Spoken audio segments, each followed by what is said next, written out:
俗话说阳气不足难长寿，不管对男人还是女人，阳气都是非常重要的。若是阳气不足，抵抗力就会变差，这样疾病也会找上门。那平时该怎么提升阳气呢？下面教大家2个小方法。方法1：食疗。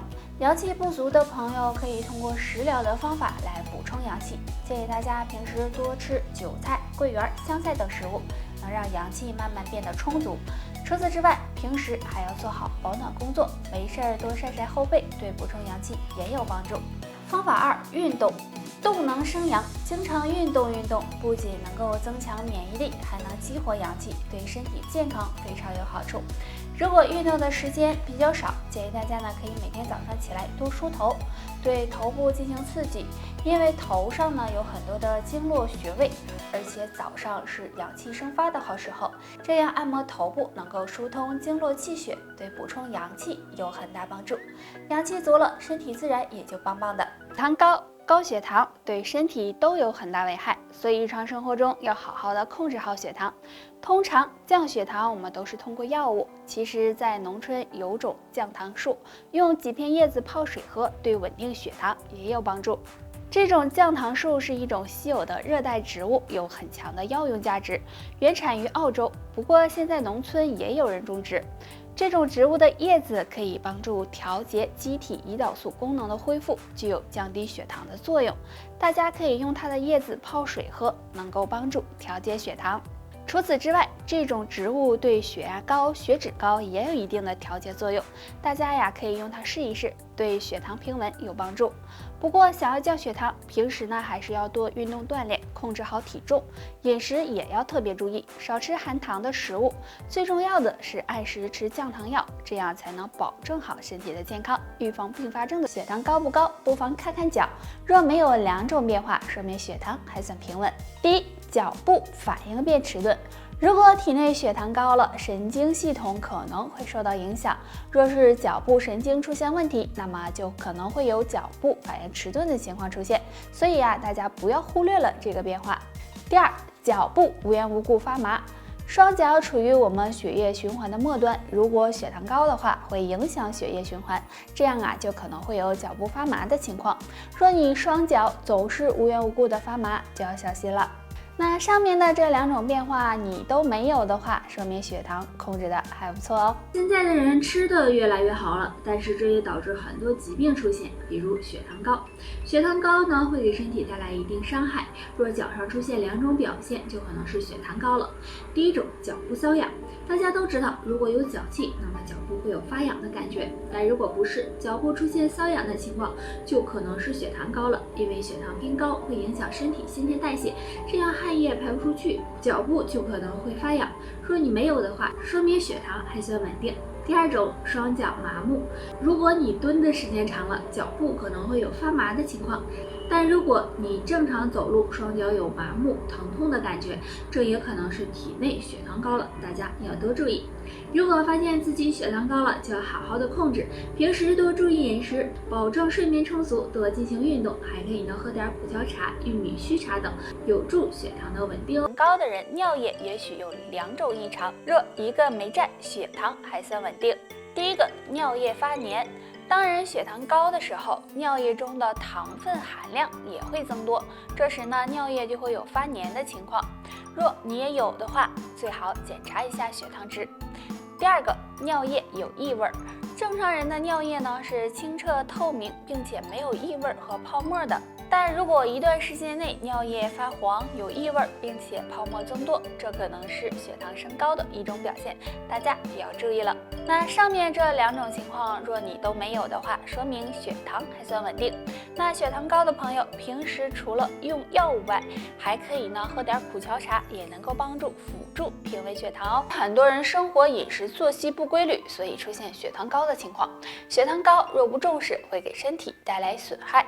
那怎么知道自己血糖高不高呢？可以看看睡觉时的3个表现。表现1：睡觉时手脚麻木。如果血糖偏高，会增加血液粘稠度，导致血液循环变慢，而我们的手脚又处于肢体的末端，这样睡觉时就可能会有手脚麻木、冰凉的情况。表现2：睡觉时异常的饥饿。正常情况下，我们睡觉时并不会感觉到饿，但如果你总是想吃东西，感觉很饿，那么就可能是血糖高的信号了。表现3：睡觉时皮肤瘙痒。血糖偏高很可能会损害神经系统，而且还会使血液循环变慢，这样呢就容易造成皮肤瘙痒。所以睡觉时皮肤瘙痒也要小心是血糖高了。上面这3种表现，如果你都没有的话，说明血糖还算稳定。那血糖高的朋友可以常喝点大麦茶或者苦荞茶，有助控制血糖。现在的人习惯了大吃大喝，这样肆无忌惮的饮食很容易导致血糖升高，若不加以控制，就容易引起糖尿病。那血糖高的人手上可能会有3种表现。1、手指麻木。我们手指处于身体的末端，如果体内血糖过高，会影响血管和神经，这时呢，手指就可能会出现麻木、刺痛的感觉。如果你总是出现，就要注意了。2、手背红肿。血糖太高会影响血液流动速度，这时手背就可能会出现红肿的情况，这也是血糖高的一种表现。3、手指伸不直、不灵活。对于血糖高的人来说，如果血糖失控，很可能会损害关节和软组织，这时呢，手指就可能会有伸不直、不灵活的现象，也要多注意了。如果你没有上面3种现象，表明血糖还算平稳。平时想要控制血糖，要注意调整饮食，可以呢多喝点桑叶茶、玉米须茶，对稳定血糖有帮助哦。生活是越来越好了，啥吃的都有，但俗话说病从口入，不好的饮食习惯使得很多人血糖升高，不利于身体健康。那怎么判断自己血糖高不高呢？大家可以观察一下自己的手，若没有3个变化，血糖还算稳定。1、手部异常红肿。如果体内血糖过高，会影响身体血液循环，血液循环变慢，双手不能够及时的得到血液和氧气，就可能会出现红肿。2、手指异常发麻。大家都知道，如果手指被压到了，可能会发麻。但如果无缘无故发麻，那么就可能是血糖高，使得血液循环变慢所引起的手指发麻。3、手指伤口不爱愈合。血糖高容易引起血管病变，身体免疫力下降，那这样就可能会出现手指伤口不爱愈合的情况，所以大家要多注意。大家都知道，如果体内血糖高了，那么我们就要及时的控制血糖，不然呢对身体健康不利。那我们该怎么判断血糖高不高呢？其实我们可以通过脚来判断，脚有瘙痒感，如果不是皮肤病引起的，那么就要小心，可能是血糖高了。因为血糖高会影响脚部神经，因此使脚部皮肤出现瘙痒的感觉。脚发麻，如果血糖偏高，脚部的血液循环会受到影响，这样脚部得不到充足的血液供应，就可能频繁出现脚麻的情况。脚指甲发黑。正常脚指甲应该是粉红色的，但如果脚指甲发黑，也要小心体内血糖的变化。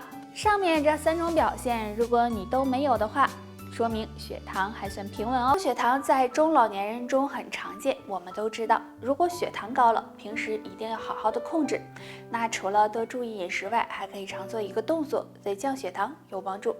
这个动作就是推腹，首先自然的站立，双脚打开，与肩膀同宽，然后找到我们腹部的正中线，用双手的食指和中指从上往下的推，一直推到小腹处，可以稍微的用点力气，每次推3到5分钟即可，可以早晚都推一次。因为腹部中线这里是任脉，这样推能够促进新陈代谢，提升消化能力，对降血糖有一定的辅助作用。想要降血糖的，可以试试这个方法哦。对于血糖高的人，平时饮食要特别的注意，少吃含糖量高的食物，可以呢多喝一些能够辅助降糖的茶，比如苦荞茶、桑叶茶，经常泡水喝，能够帮助稳定血糖，让身体更健康。大家身边有很多人被胃病困扰着，其实这和平时的生活习惯和饮食习惯是分不开的。胃不好的朋友可以试着用食疗的方法来养胃哦。山药，山药是我们经常吃的一种食材，营养丰富。山药富含膳食纤维、淀粉酶和多酚氧化酶等物质，有健脾养胃、补肾益精的作用。那经常的吃山药能帮助修复胃黏膜，提高胃动力。南瓜，南瓜中含有大量的维生素和果胶，有润肠通便、养胃护胃的作用。胃不好的经常吃些南瓜，也能帮助保护肠胃健康。芋头，芋头是常见的食物，芋头含有丰富的粘液皂素，具有保护胃黏膜、润肠通便的作用。那没事的吃一点，能够促进肠胃蠕动，帮助消化，对肠胃健康有益哦。俗话说病从口入，所以大家平时呢要多注意饮食，少吃油腻、辛辣刺激的食物。除了上面的3种食物外呢，经常的用蒲公英根和苦荞泡水喝，也有养胃护胃的作用。好了，大家还有什么想要知道的问题，可以给我留言，拜拜。